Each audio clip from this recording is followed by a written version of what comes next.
L'actualité d'ici et d'ailleurs, c'est sur MTV+. Mesdames et messieurs, voici les titres de ce journal. Religion en Côte d'Ivoire. Visitation prophétique du bishop Ouattara Mohamed Idriss à l'église Ambassade des Miracles de Faya. Ça a été l'occasion pour l'homme de Dieu de rappeler au peuple de Dieu la mission première de l'église. Nous terminerons avec du sport. Dans cette édition de l'actualité, la Guinée équatoriale a été sanctionnée par la FIFA.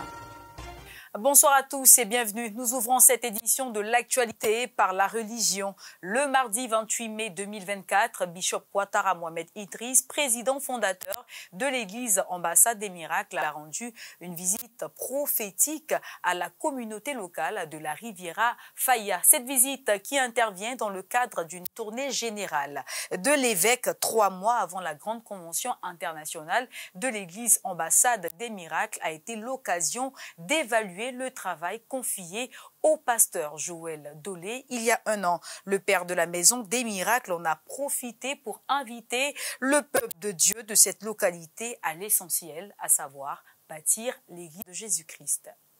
Ce mardi 28 mai 2024, le fondateur de l'église Ambassade des Miracles, Bishop Ouattara Mohamed Idriss, était à l'église locale de Riviera Faya.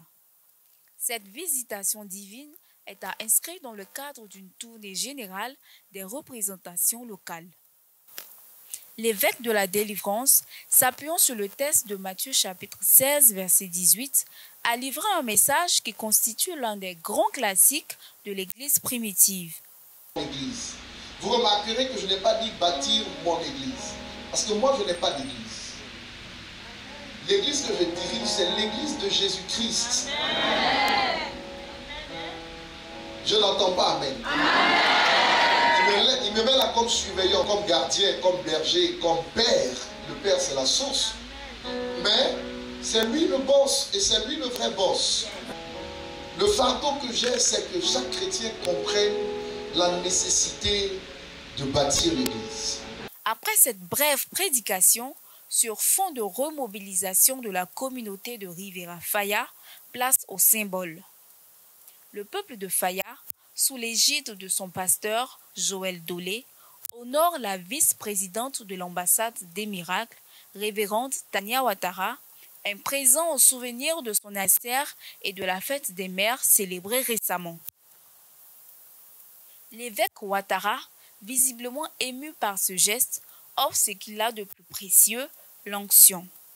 Le père de la maison, l'évêque Ouattara, son fils spirituel et pasteur résident Joël Dolé et plusieurs autres participants nous ont confié leur satisfaction d'avoir pris part à cette première étape de la tournée du bishop Ouattara Mohamed Idriss qui coïncide avec l'an 1 de l'église locale de Riviera Faya.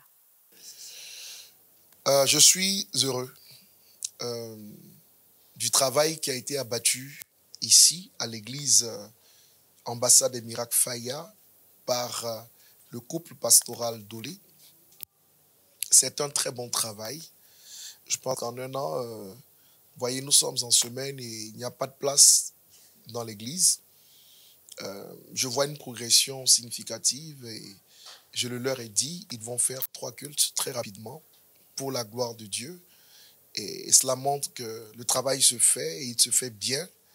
J'encourage donc mon fils, le pasteur Dolé, et je bénis le Seigneur pour sa grâce qui couvre l'église Ambassade des Miracles et l'aide à avancer dans ce monde tumultueux, conflictuel parfois.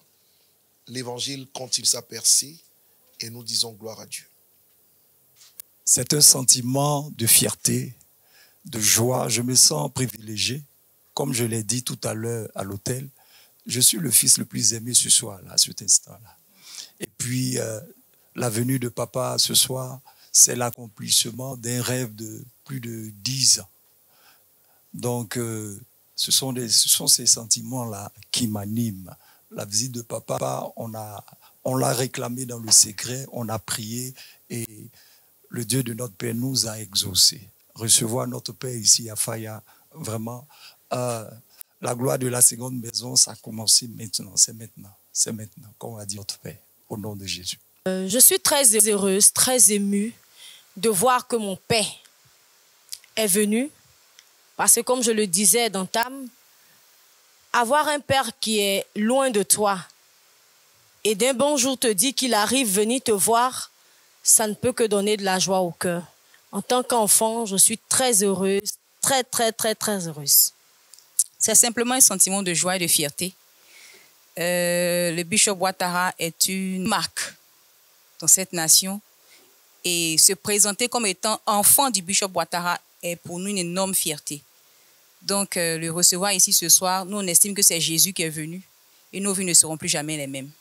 Je suis très heureuse d'avoir reçu notre père spirituel, le Bishop Ouattara Mohamed Idriss.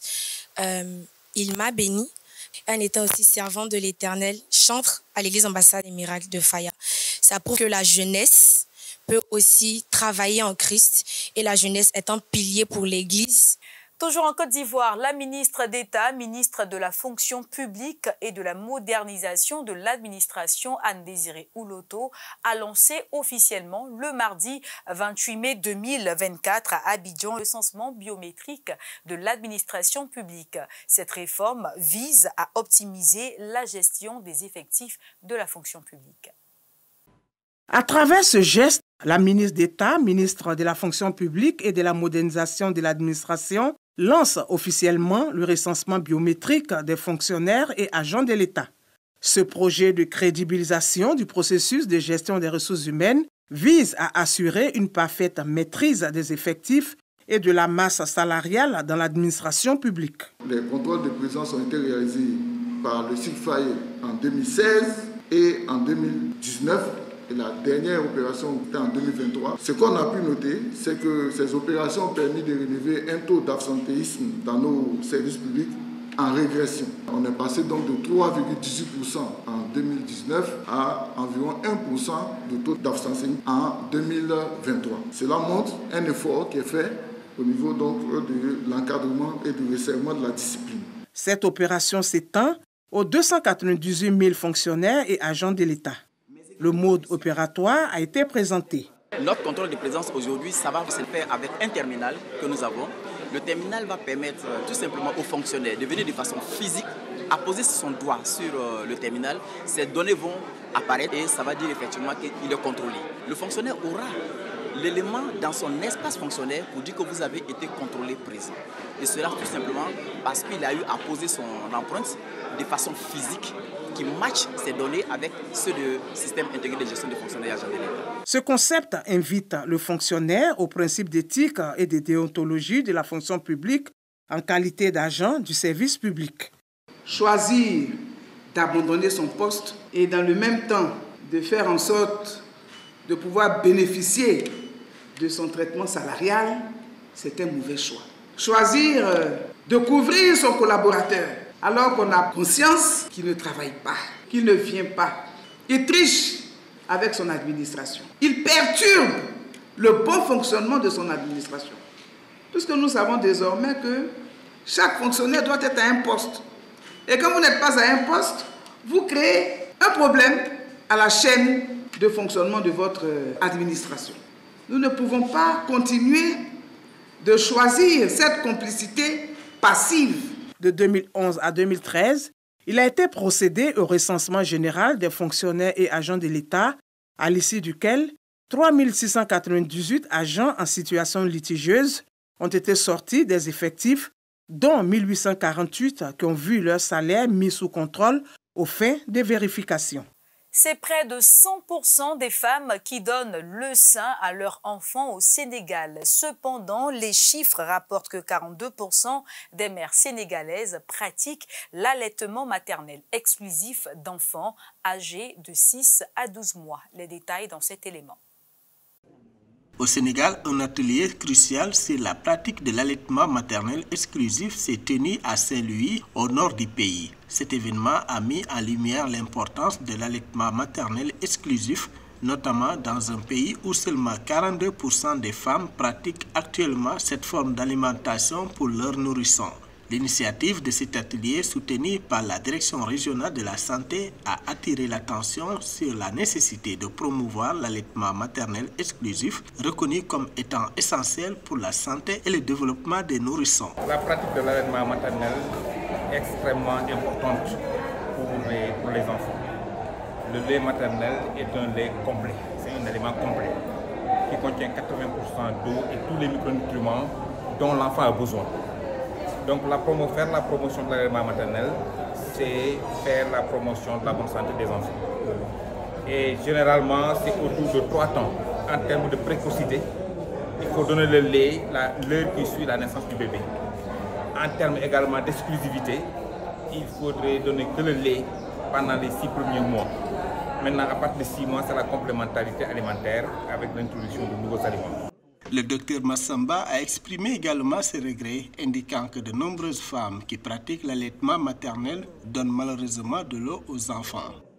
Il y a beaucoup de femmes qui pratiquent l'allaitement maternel, mais malheureusement, ces femmes donnent de l'eau aux enfants.